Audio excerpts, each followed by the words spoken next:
Test diagnostic, la correction d'orthographe.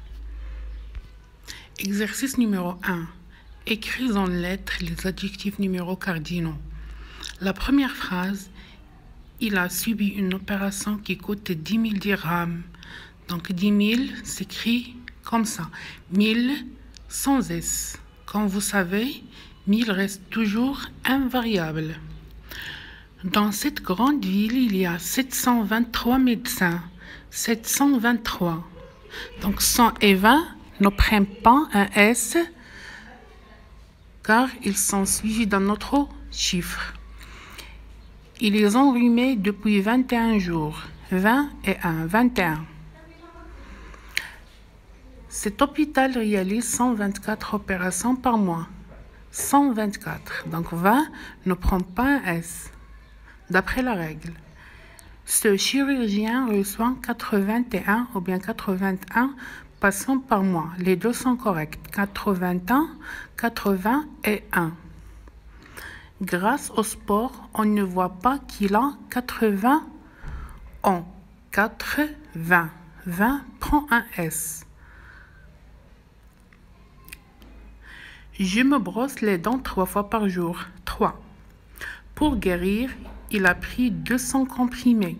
100 prend un S car il n'est pas suivi d'un autre chiffre. Deuxième exercice. Complète par le mot qui convient. Ce, la, on, mais, c'est, sans, à, la préposition. Donc on va compléter les phrases avec l'homonyme qui convient. La première phrase. Je voulais apporter mes serviettes, mais je les ai oubliées dans la salle de bain. Mais. Ce matin, Karim se mouche le nez souvent. Il doit être malade. Donc l'homonyme ce. Oui, c'est Zineb qui lave ses vêtements toute seule. C'est. On va leur donner un prix car ils ont toujours respecté la propreté de l'école. On, le verbe avoir. Regarde, c'est là où il vient courir chaque dimanche. Là.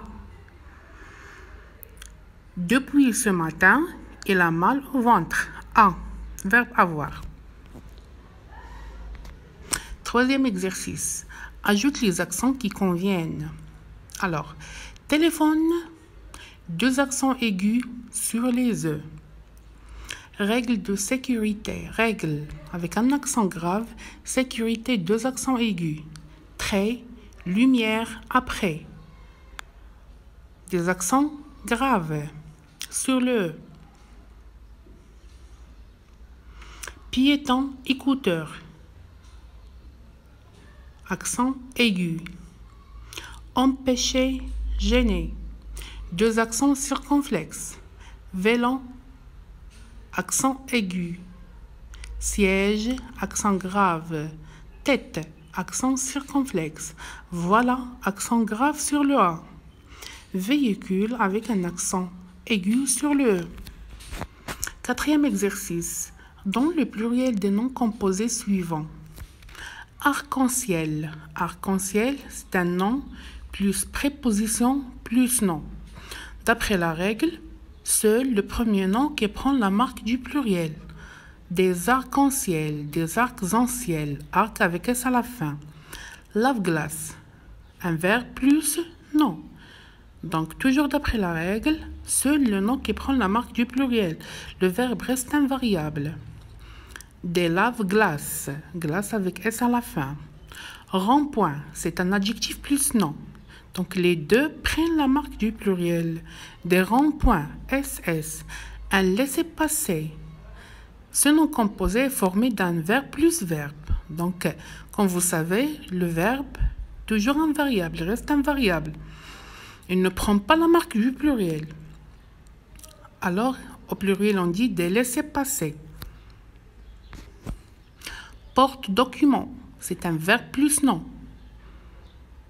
Donc, le nom qui prend la marque du pluriel. Des portes, documents. Un coffre-fort, c'est un nom plus adjectif. Alors les deux s'accordent. Ils prennent la marque du pluriel. Des coffres forts, SS.